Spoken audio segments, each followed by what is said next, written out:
Hey folks, Josh Scanlon again with the Heritage Wealth Planning YouTube channel. Today we're going to talk about how to acquire reliable transportation without breaking the bank. In this chapter 6 of my book, Strategic Money Planning, 8 Ways to Get Your Financial House in Order. And this is really comes down to, should you lease a vehicle or should you get a loan for a vehicle? Lease versus loan. Now ideally, if you look at chapter 1 of my book and chapter 2 and whatnot, we don't want you to have any debt. In fact, the very first chapter of this book is Debt is the Enemy. And I'll put a link to that up there. You can see the first video we've done on this to introduce the book to you. But very, very few people have the ability to pay cash money for a vehicle that has low mileage and maybe a newer vehicle as opposed to a beater from 1996.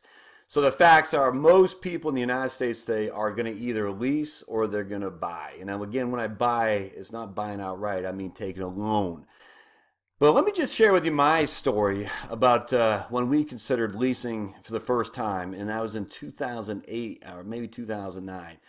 So we had just moved to Texas, South Texas, San Antonio as a matter of fact. The market in 2007 was just taking a decline like you wouldn't believe. I was a fee-based financial advisor, which meant I was paid on the assets I managed for clients. As I said before, as my assets declined by 50%, well, my income declined by 50% as well, but my debt did not. So my debt stayed here, my income declined, and not a good place to be, that's for sure. So we started looking for a job that would pay a good salary with good payments and also was on with steady income. Well, lo and behold, I found one in South Texas. And they moved me down there. It's a good job, good benefits, good pay, steady pay and all that. So we get to Texas, and it was pretty cool. But after about 3 weeks or so, we had to get a new vehicle. My wife had taken the kids. Remember, we had 4 little kids at that point. She had taken to a mall in South San Antonio, a rather tough part of town. We'd only been there like 2 or 3 weeks. And when she came out of the mall, the car wouldn't turn over. All right, the engine didn't turn over. So thankfully, it was just a battery, dead battery. It's an old battery from a long time ago. And in the South Texas heat, 104 degrees, an old battery is going to have a hard time maintaining itself for very long. So that battery just went kaput. But it was still made me concerned because we had an old Dodge Caravan minivan, I think well over 100,000 miles on it. And she's, trucking 4 little kids through Texas, a part of Texas we weren't that familiar with. So it seemed time to get a new vehicle, just if nothing else for safety precautions. We do not want her breaking down at an inopportune time with my kids in gear. That's not good. So we started looking around. I've always been against leases up to that point. I always thought leases was a way to just shovel good money after bad. You never own equity, blah blah blah. And so I said, well, let's go shop around. And we started looking for a mid, I guess about in 2005, 2006 back then. So a 3 to 4 year old minivan, say 25 to 35,000 miles on it. And to my chagrin, those puppies were still costing 20 to 25,000 bucks. I was like, you gotta be kidding me. 20 to 25,000 bucks for a used vehicle that already has 20 to 30,000 miles on it, that's not good. So I started running some numbers, and one thing you have to know about used vehicles, folks, is that banks typically don't give you extended terms for used vehicles. They'll give you, say, 36 months to 42 months, 3 years to 3.5 years. And so if you calculate an amortization table on a 3 to 3.5 year loan on 25,000 bucks, you're looking at $600 a month.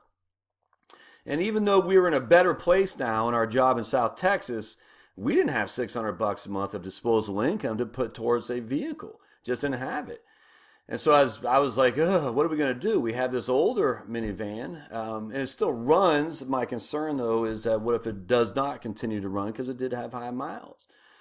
So I started looking at other vehicles, and we were right back to where we were. We could have bought a used vehicle, say 8, 9 years old with 100,000 miles on it for 10 to 15,000 bucks. But I was like, well, that's already what we have, and we have this one paid off. So I was like, our options are either we bite the bullet and we keep the vehicle we have, or we just pray that it doesn't break down, and hopefully I get something happens where we make more money, where we can afford that $600 a month payment.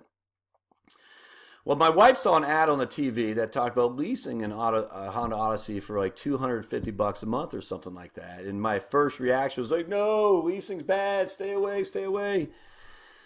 But after giving it some thought, we went down to the dealership, and lo and behold, I was actually quite amazed the vehicle we could get, a brand spanking new vehicle with high mileage in this case, $15,000 miles a year. And after 3 years, we turn it back in with a residual like $15,000 or something like that. And all that simply means is after your lease is done, you give the car back. And you don't owe anything on it. Now if you have dings and dents, and if you haven't done the maintenance and all that, you're going to owe them some money for maintenance charges. But essentially, if you just maintain your vehicle at their service shop, and that's the one kicker, that's where they make money on, is their service shop. But if you maintain it at their service shop, you don't run into a moose or something like that.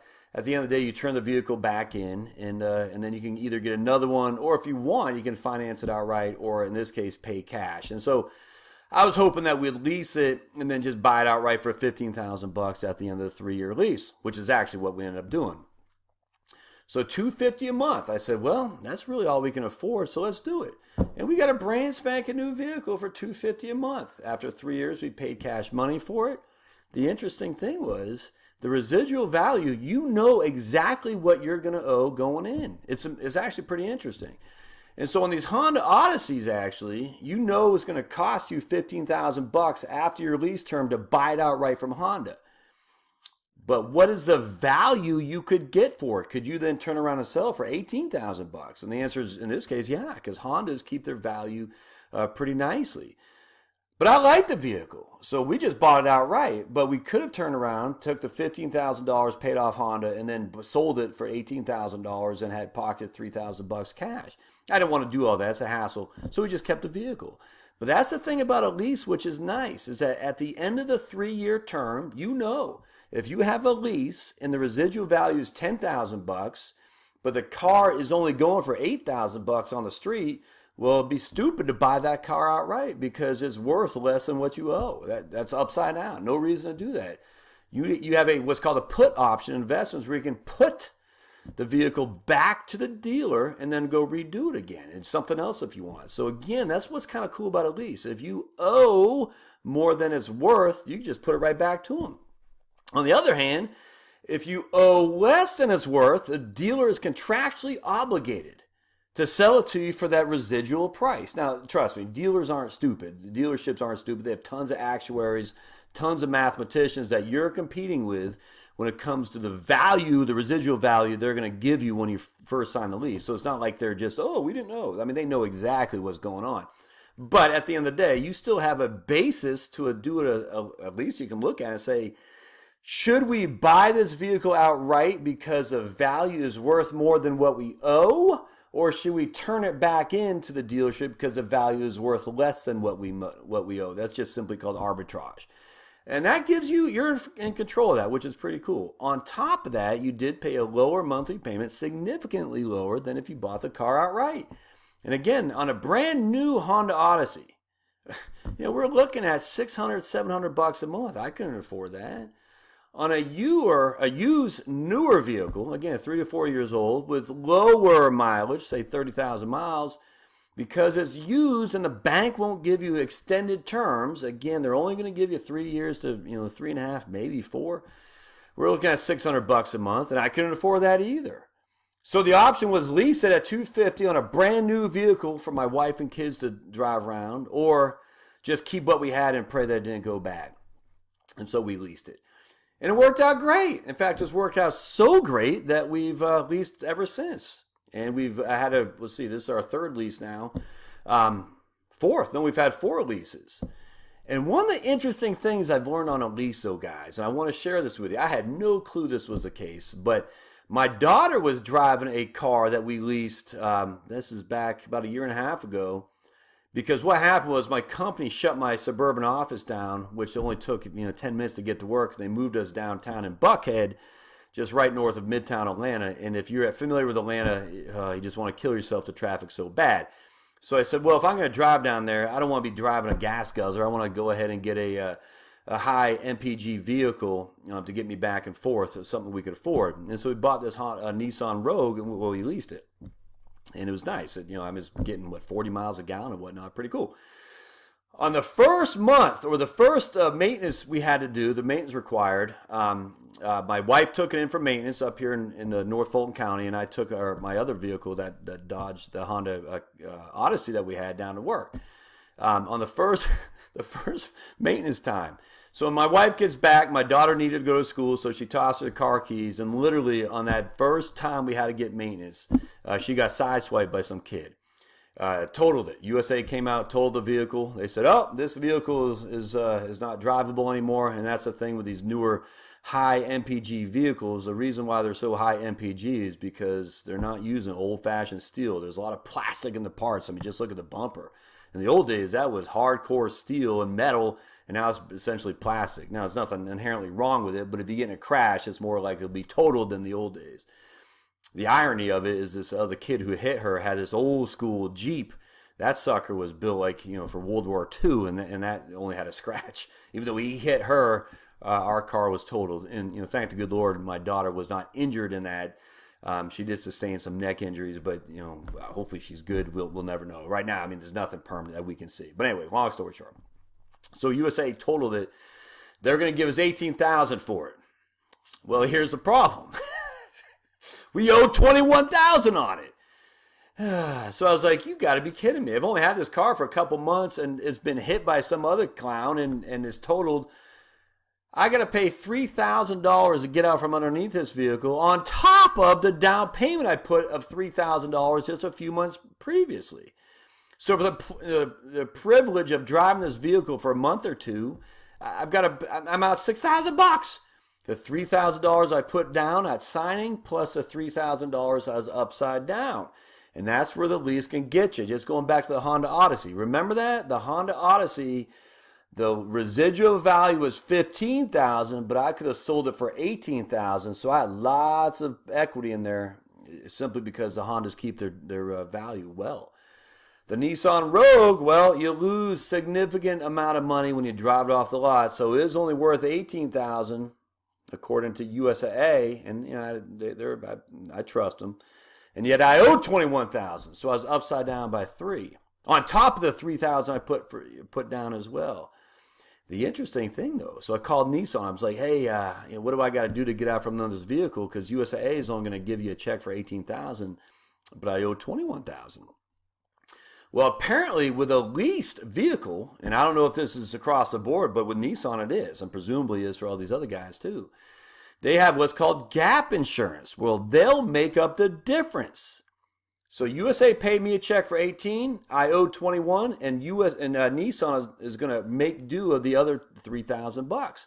So I wasn't out a dime for that gap insurance or that vehicle at all. Again, other than my $3,000 down payment, I'm not getting that back. But USA 18, I owe 21, the $3,000 there, Nissan kicks in, and that's one of the things that goes with a lease. I did not know that. The interesting thing is way, way, way back in time, I used to be a banker, and I did all kinds of auto loans, and we used to always sell gap insurance like $50, $100 or something like that. And the premise was this exact same thing. If you get your car totaled, and you're paid from your insurance company less than what you owe, the gap insurance will kick in and make up the difference. And I'm telling you, it was a nice thing, but I never had it happen to me personally. So I was always like, yeah, you should get it, but it was never that big of a deal. Well, now it is. It is. You should get gap insurance, and if you have a lease, it comes automatically.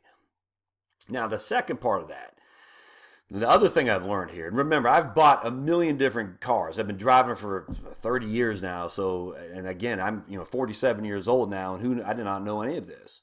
Lease, make sure it comes with a gap insurance. That way, if it gets totaled, you won't be up. Have to pay the difference. Secondly, though, what I've learned is whatever you can do, be it a lease or a finance where you own the vehicle outright, do whatever you can not to have a down payment. Because like I said, I did not get that down payment back. I was stuck. I was out that $3,000 down. So let's just say I did not have a down payment instead. Well, my monthly payment might have been an extra $10 a month or whatever. I don't know, maybe $15 a month. but I would have had that $3,000 down payment still in my pocket. So it would have cost me $50 maybe in total higher monthly payments for the 2 to 3 months that I had that vehicle, but I would have kept the $3,000. So whatever you do, negotiate no down payment, folks. And it's not just a lease. Remember, if you got a used vehicle or even a new vehicle, the same thing applies. If you get totaled and the vehicle, the insurance company gives you less than what you owe, you're going to lose out potentially on that amount, but you're going to certainly lose out on the money that you put down. So negotiate whatever you can for no down payment. Guys, there's tons of dealerships out there. Tons of used car dealerships, tons of guys selling new cars, and ladies too. Whatever you do, if someone says you need $3,000 down or we can't do business, just tell them, okay, I'll go down the street. I'd rather pay $15 a month more than pay $3,000 down. And because of the example I just used, I shared with you right there. All right, so lastly, is a lease for everybody? No. And why is a lease not for everybody? So I'm going to show you something that's pretty interesting here. There are times when it makes sense to buy a vehicle outright. And I'll use my example for my own circumstance for an example. So I'm driving back and forth to Buckhead from North Fulton County. And my goal was to get a low or high MPG vehicle so I didn't break the bank on just gas cost. And I liked the lease, so it made sense. But in hindsight, I thought I could have done something differently. So I looked online. This is autotrader.com, and I just looked at some. I want to see some vehicles, used vehicles that were for sale with lower mileage that had pretty good MPGs, diesels, but even not diesels. Generally speaking, they're reliable vehicles with pretty decent MPGs that I could have financed as opposed to leasing. And because I'm not trucking around 4 kids and because I just needed a vehicle to get back and forth to work, in hindsight, I might have done this differently. And so here's a 2016 VW Jetta with about 39,000 miles on it for $11,000. Well, just for simplicity, you take your trusty old calculator and you do $11,000 divided by 36 months, you're paying about $300 a month. That doesn't cost any interest. So let's just say it costs you, say you're $300 a month for a vehicle, maybe a little bit more with interest, maybe a little bit less with negotiating, but just say it's $300 a month. So my lease was $250, but I didn't own anything after 3 years, or I could buy this vehicle for just $300 a month, do what I was intending to do, which is save on miles per gallon expense because a higher MPG vehicle. And after 3 years, I own this puppy. And the nice thing with a Volkswagen is those guys are German. You can't argue with a Volkswagen the way it's manufactured. You can't. I do caution you on a diesel. The only drawback about a diesel does get high mileage for sure. Forget the stupid controversy. Diesels do get high mileage. Big fan of diesels. You don't need to get the oil change as much, and that's because the way diesel gas runs relative to regular gasoline. I'm not going to talk about that here, but just you don't need to get it changed as much. But at the end of the day, the drawback with the diesel is there's just not that many diesel mechanics out there who can work on your vehicle. There's just not that many. So unless you know how to do it yourself, you're going to be at the you're going to have fewer and far between mechanics who can actually get your vehicle updated when it needs to be looked at for sure. So that's a problem, of course, because there are fewer. Because the supply is low and the demand is high, the price on your service costs on a diesel vehicle will be higher than it would be just for a good old-fashioned regular gasoline vehicle. So just keep that in the back of your mind.